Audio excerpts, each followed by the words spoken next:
Good morning and thank you for joining me in the studio again. Today I'm going to be giving my own little review of the brand new TV show Game of Wool. Apologies for the lighting, it is officially the darkest point of the year, so what better time to film a video.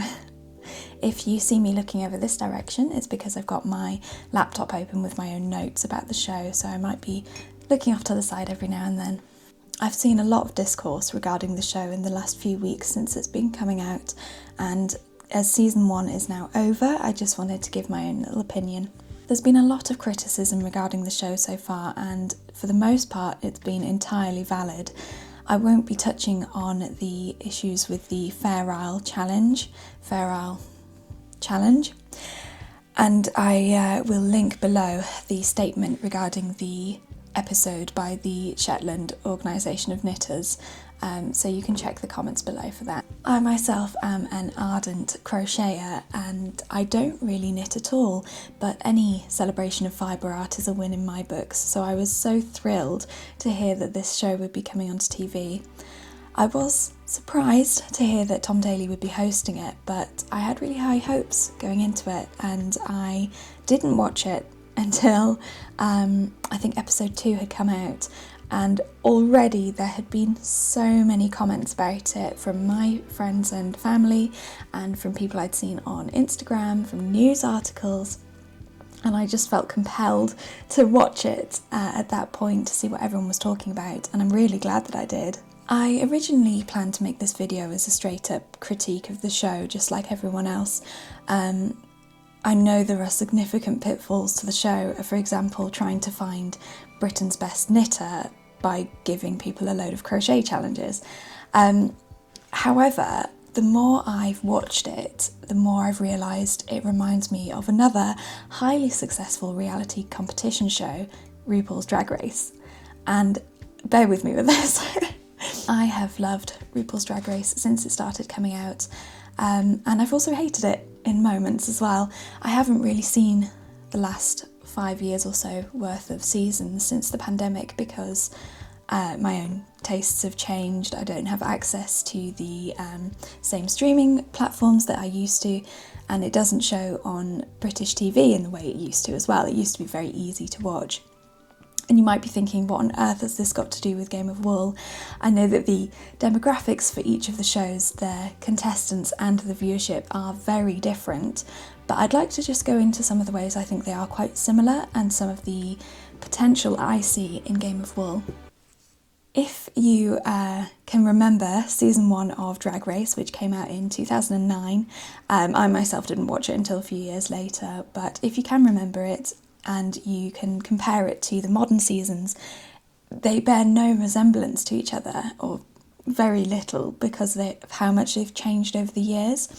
And a lot of this has had to do with the public opinion and how people's tastes have changed over the years, and also the contestants within the show. Season 1 was incredibly rough around the edges. It was still trying to play on the America's Next Top Model format, and it hadn't really found its own identity at this point. Season 1 of Drag Race had some absolutely ridiculous challenges and some judging moments which have not stood the test of time whatsoever. However, it almost immediately became its own thing completely, by how much it was shaped by the contestants on the show of that season, which I really like.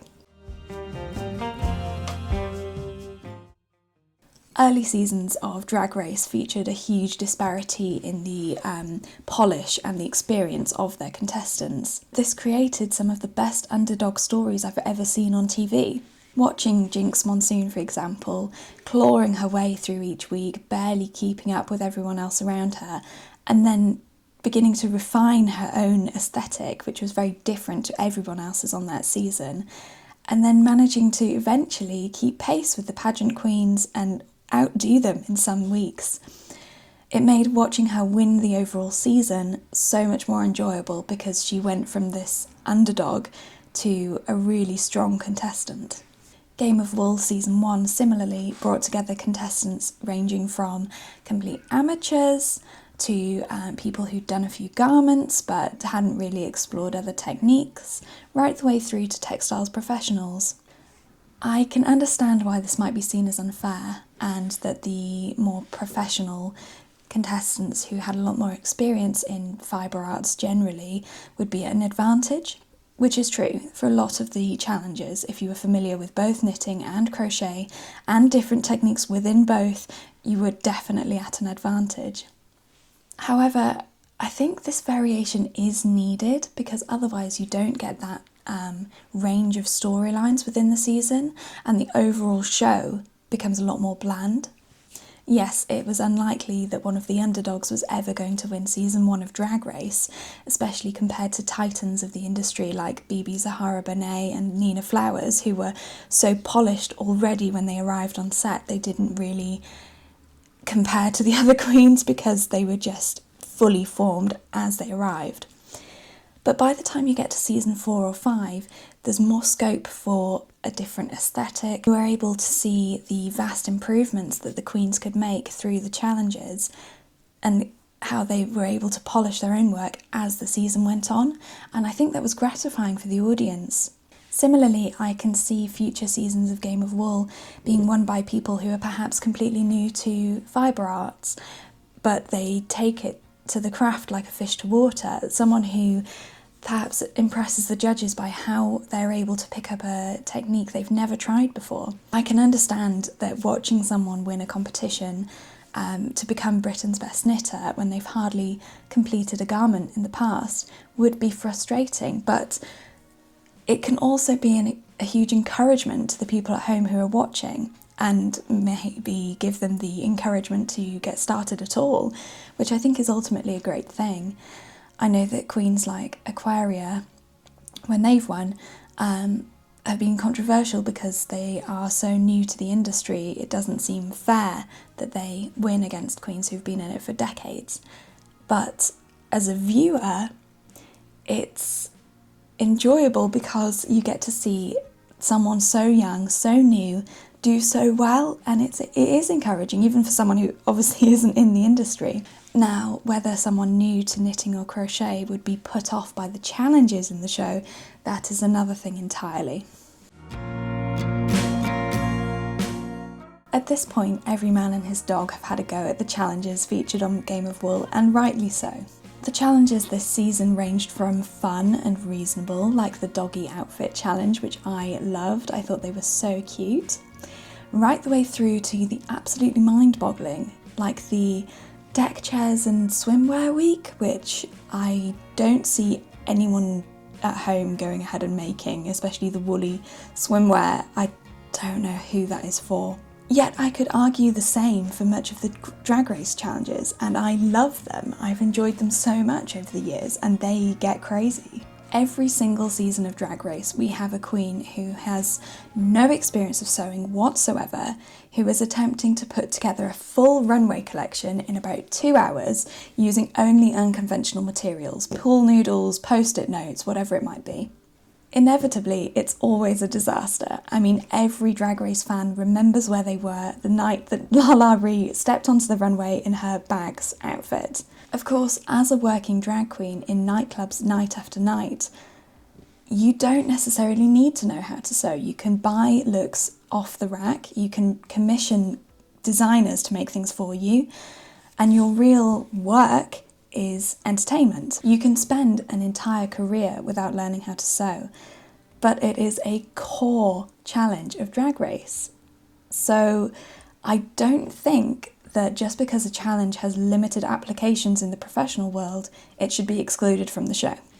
The design challenges on Drag Race are my favourite episodes of every season. They never disappoint. While I don't think that Game of Wool Season 1 has hit the mark at all with their challenges, I really hope that the negative feedback they've got doesn't prevent them from including whimsical challenges moving forward. I can see the potential for a lot of fun being made out of these wacky, unusual challenges. I would like to see them use unconventional materials again. I would like to see them trying to dress dogs again. I would like to see them stepping outside of their comfort zone and not just making a jumper. However, I would also like to see them highlighting difficult stitches and more unique patterns and trying to fit them to real human beings, because I think that is an extremely important part of fibre art. The format for season 1 followed the age-old patter for competition shows just like this, and I can see why they've done that. However, I think there is a lot of room for improvement in this area. I think more time should have been spent on the design process, showing us how each of them came up with their concept and why it was so important to them, showing them block the garments, showing them fitting them, getting it all correct, the little fine-tuning you do at the end of each garment. And I also think we could have gotten to know the contestants a bit better, which was a real drawback this season, because by the end of it I really liked every single contestant, and yet I felt I hardly knew them. In terms of the format of the show, I do think looking at Drag Race is a really good example of where they've got this right. I think introducing a mini challenge at the start of the episode and then doing the main challenge as the sort of majority of the screen time works a lot better. You get to have a bit of fun in the mini challenge, loosen up, relax, and then you get to see the main challenge, which allows for a lot more variation in technique. I would rather see an hour worth of one garment being made to completion and everyone is happy with their work than 2 rushed pieces, these enormous projects they have no chance of finishing in 10 hours or whatever they give them. I can understand that Drag Race, especially now, comes across as very formulaic and almost scripted. However, there must be a happy medium between the two, that we can actually highlight the people on the show rather than just how crazy is this challenge.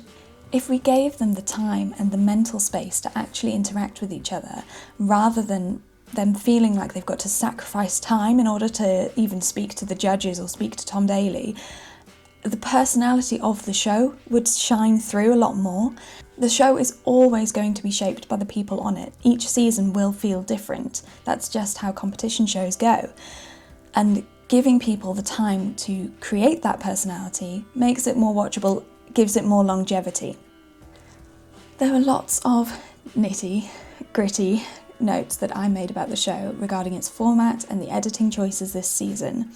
However, I don't think there's much point me bringing them up. A lot of them were negative, but now I'm at the end of the season. I mean, season 1, will I rewatch it? Probably not. I feel like there's a certain lack of depth, and the judges' comments didn't really give me anything to stew on, so there's not much that I need to go back and revisit at any point. However, I don't think this was anyone's fault. There was no one I found unlikable in the show, and any of these contestants, I would happily watch them come back for an All-Stars season, if that could ever be a thing with Game of Wool. Now, do I think the contestants deserve more ergonomic seating choices?